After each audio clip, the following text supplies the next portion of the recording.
Hey everybody, and welcome to the channel here, Hawkeye Reactions. If you're new, welcome. Sit down, take a seat.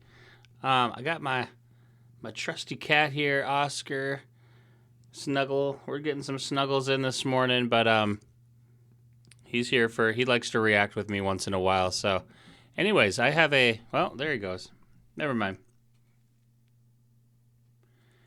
I have a Patreon request today from Lee. So thank you very much, Lee, for being a member of my Patreon. Lee won a giveaway. Once a month I do giveaways on my Patreon over there, guys, so that's another reason to go sign up. And Lee has chosen Alice's Restaurant, Massacre, illustrated. Now he tells me that don't worry about the word massacre, it won't be an issue for you. The song was released in 1967 by an American icon and the son of an American icon. Arlo Guthrie was big in the 60s folk scene. His father, Woody Guthrie, was an American singer, songwriter, and composer, widely considered one of the most significant figures in the American folk music. So, very interesting. I've never heard of Alice's Restaurant or Arlo Guthrie, so I have no idea what to expect with this, other than I'm assuming it's some kind of folk music, which I'm not super familiar with folk music either. Just don't listen to it a lot. I don't know. I don't even know if I've heard much folk music over the years. Probably a little bit, but anyways, you guys, this is a longer video, so bear with me on this one. If you guys could just at least watch it to the very end. Even if you're not watching, just let it play out. The algorithm on YouTube does not like it when people leave videos early, from what I've been told. So I appreciate it if you could just stick around. I'll try not to pause it too much, just maybe a little bit here and there, but let's check this out, guys. All right? Hit the like button, leave a comment. Let's do it.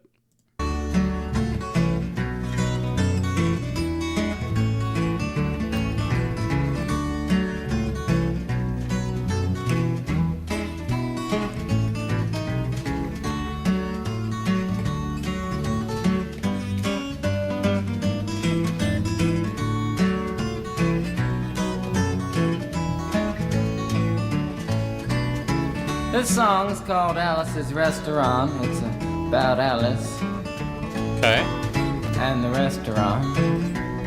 But Alice's Restaurant is not the name of the restaurant, that's just the name of the song. And that's why I call the song Alice's Restaurant.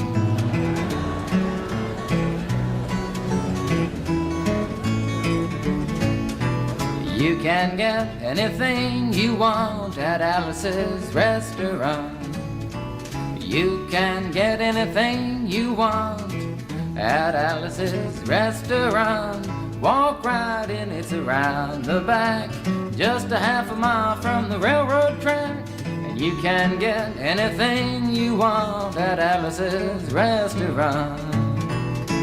Now it all started 2 Thanksgivings ago. It was 2 years ago on Thanksgiving, when my friend and I went up to visit Alice at the restaurant. But Alice doesn't live in the restaurant, she lives in the church nearby the restaurant, in the bell tower, with her husband Ray and Facha the dog. And living in the bell tower like that, they got... This is cool. It's kind of like storytelling. I kind of like that. There's mixed in with song and storytelling. That's kind of neat, and I like the pictures. I don't know.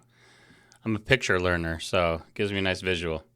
With her husband Ray and Facha the dog. And living in the bell tower like that, they got a lot of room downstairs where the pews used to be. And having all that room, seeing as how they took out all the pews, they decided that they didn't have to take out their garbage for a long time. We got up there, we found all the garbage in there, and we decided it'd be a friendly gesture for us to take the garbage down to the city dump. So we took the half a ton of garbage, put it in the back of a red VW microbus, took shovels and rakes and implements of destruction, and headed on toward the city dump.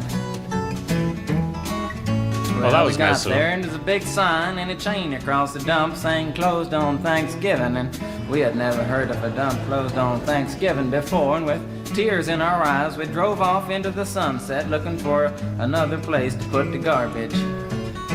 We didn't find one. till we came to a side road, and off the side of the side road was another 15-foot cliff, and at the bottom of the cliff was another pile of garbage. And Oh, no. we decided that one big pile was better than two little piles, and rather than bring that one up, we decided to throw ours down. That's what we did. Drove back to the church, had a Thanksgiving dinner that couldn't be beat, went to sleep and didn't get up until the next morning when we got a phone call from Officer Obie. Uh-oh. He said, "Kid, we found your name on an envelope at the bottom of a half a ton of garbage, and just wanted to know if you had any information about it." And I said, "Yes, sir, Officer Obie, I cannot tell a lie. I put that envelope under that garbage." After speaking to Obie for about 45 minutes on the telephone, we finally arrived at the truth of the matter and said that we had to go down and pick up the garbage, and also had to go down and speak to him at the police officer station. So we got in the red VW microbus with the shovels and rakes and implements of destruction, headed on toward the police officer station. Now, friends, there was only one or two things that Obie could have done at the police station, and the first was that he could have given us a medal for being so brave and honest on the telephone, which wasn't very likely, and we didn't expect it. Another thing was that he could have bawled us out and told us never to be seen driving garbage around the vicinity again, which is what we expected. But when we got to the police officer station, there was a third possibility that we hadn't even counted upon, and we was both immediately arrested, handcuffed. And I said, "Obie, I don't think I can pick up the garbage with these handcuffs on." He said, "Shut up, kid. Get in the back of the patrol car," and that's what we did, and sat in the back of the patrol car and drove to the, quote, "scene of the crime," unquote. I want to tell you about the town of Stockbridge, Massachusetts, where this happened. Here they got 3 stop signs, 2 police officers and 1 police car, but when we got to the scene of the crime, there was 5 police officers and 3 police cars, being the biggest crime of the last 50 years, and everybody wanted to get in a newspaper story about it. And they was using up all kinds of cop equipment that they had hanging around the police officer station. They was taking plaster, tire track, footprints, dog-smelling prints, and they took 27 8x10 color glossy photographs with circles and arrows and a paragraph on the back of each one explaining what each one was to be used as evidence against us. Took pictures of the approach, the getaway, the northwest corner, the southwest corner, and that's not to mention the aerial photography.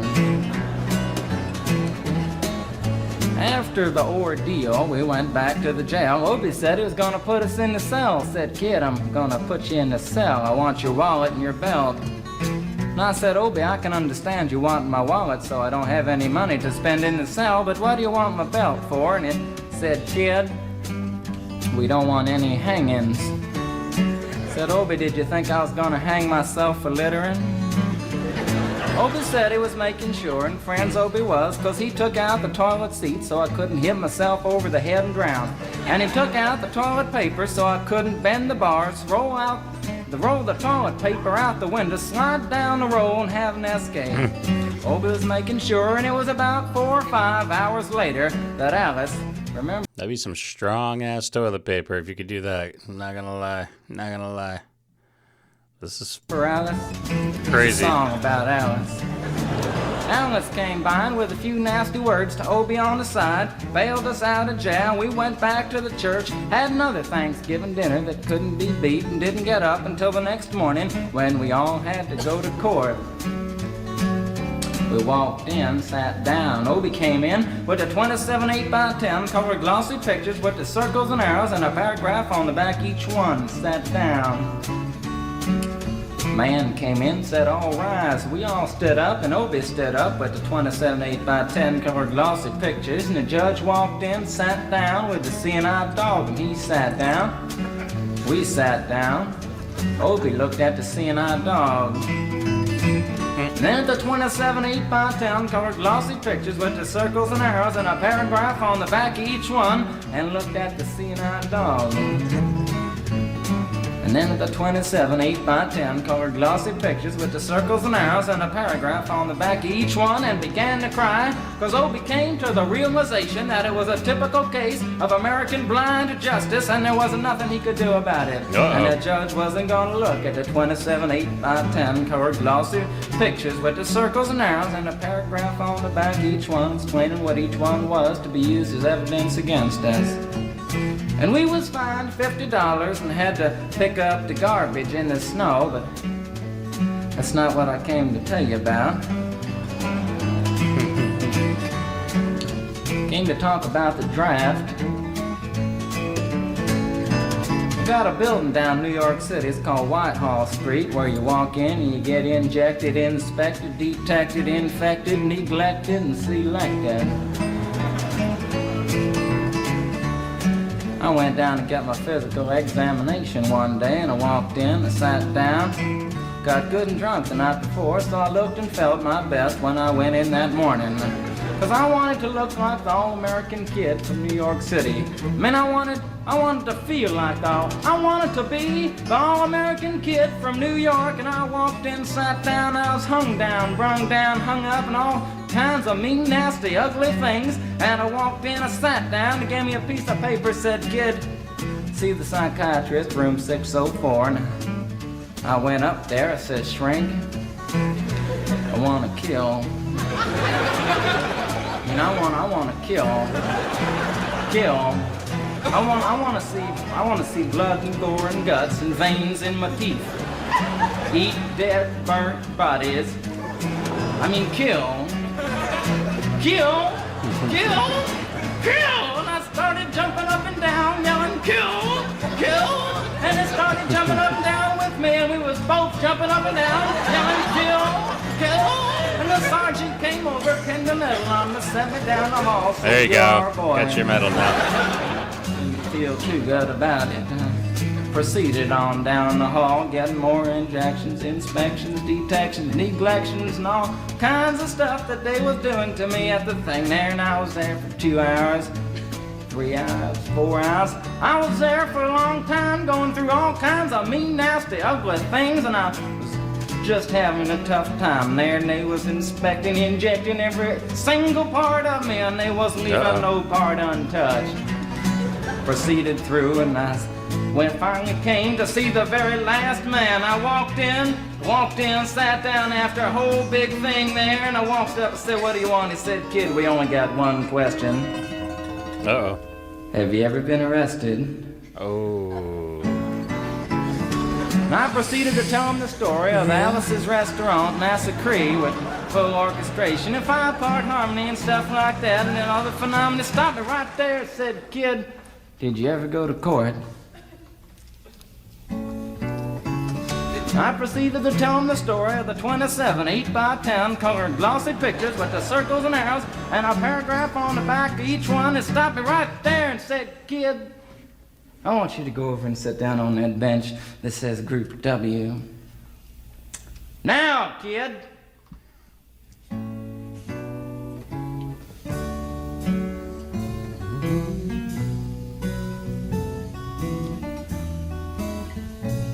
And I walked over to the bench there, and there's Group W is where they put you if you may not be moral enough to join the army after committing your special crime. And there was all kinds of mean, nasty, ugly-looking people on the bench there. There's mother rapers, father stabbers, father rapers sitting right there on the bench next to me. What's a father raper?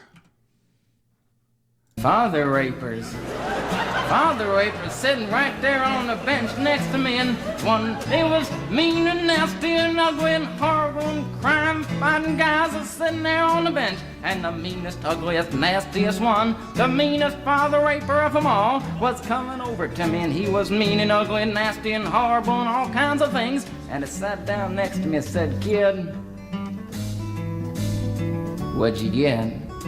What'd you get? I said, I didn't get nothing. I had to pay $50 and pick up the garbage. I said, what were you arrested for, kid? And I said, littering. And they all moved away from me on the bench there, and here I bawling all kinds of mean, nasty things, till I said, and creating a nuisance, and they all came back, shook my hand, and we had a great time on the bench, talking about crime, mother stabbing, father raping, all kinds of groovy things that we was talking about on the bench. And everything was fine, we were smoking cigarettes and all kinds of things until the sergeant came over. Uh-oh.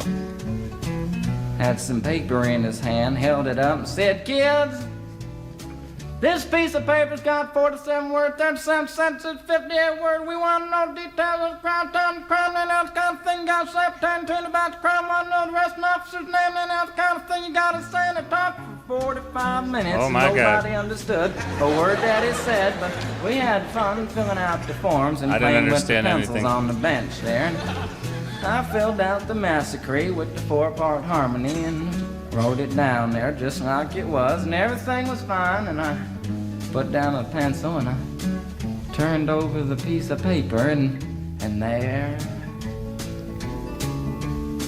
on the other side, Uh-oh. What does that say? in the middle of the other side,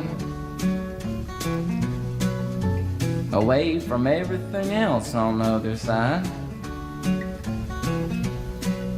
in parentheses, Kid, capital letters, you quotated,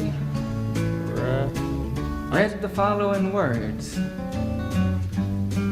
"Kid, you rehabilitated yourself."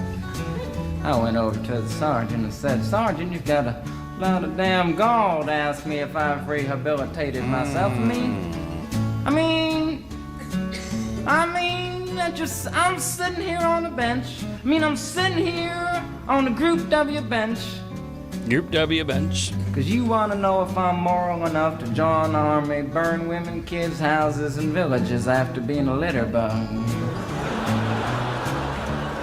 He looked at me and said, "Kid, you don't like your kind.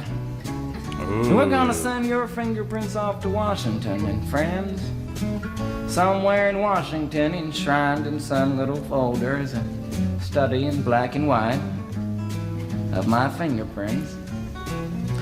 And the only reason I'm singing you the song now is because you may know somebody in a similar situation. Or you may be in a similar situation, and if you're in a situation like that, there's only one thing you can do, is walk into the shrink wherever you are. Just walk in and say, 'Shrink, you can get anything you want at Alice's restaurant.' Walk out. You know, if one person, just one person does it, they may think he's really sick and they won't take him. And if two people do it in harmony, they think they're both faggots and they won't take either of them. There you go. And if 3 people do it, can you imagine 3 people walking in, singing a bar, Alice's restaurant, and walking out? They may think it's an organization. True. And can you imagine 50 people a day? I said 50 people a day walking in, singing a bar, Alice's restaurant, and walking out. And friends, they may think it's a movement. And that's what it is. The Alice's Restaurant Anti-Massacre movement. And all you gotta do to join is to sing it the next time it comes around on the guitar. With feeling. So we'll wait till it comes around on the guitar here. Sing it when it does.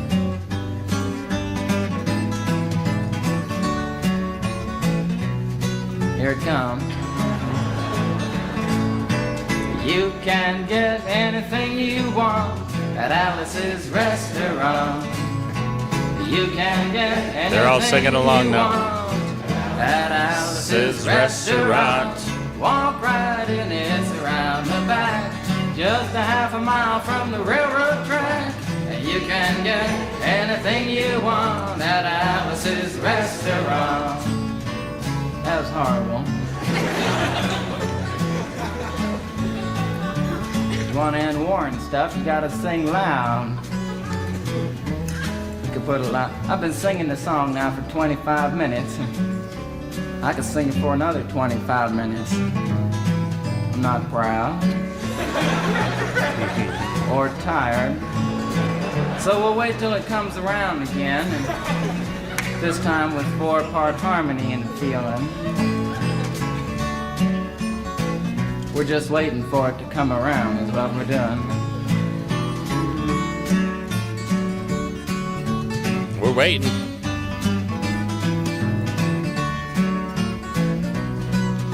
All right now. You can get anything you want at Alice's restaurant. Excepting Alice, you can get anything you want at Alice's restaurant. So walk right in, it's around the back, just a half a mile from the railroad track. And you can get anything you want at Alice's restaurant. Da-da-da-da-da-da-da. At Alice's restaurant.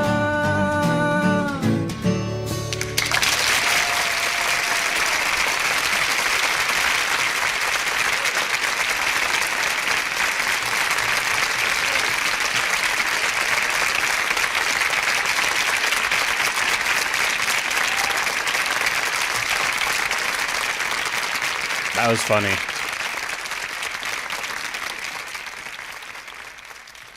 I really enjoyed that, you guys. Thanks for watching. I hope you guys stuck to the end. I enjoyed it. It had some funny parts to it, some funny moments. The illustrations were off the chart. I really enjoyed that. Like a Thanksgiving, kind of like a Thanksgiving song, sort of in a way. It's definitely going to be stuck in my head for a little bit, though. That little Allison's Restaurant. Lee, thank you. Thank you for being a member of my Patreon. Thank you for your wonderful suggestion, man. You always come up with creative things for me to react to, and I appreciate that about you so much. I don't even know what to say. I really thoroughly enjoyed it, and I hope you guys did too. So if you did, leave a comment down below. Give this video a like. Subscribe if you're new to the channel, and I will see you guys in the next one. Love you. Bye.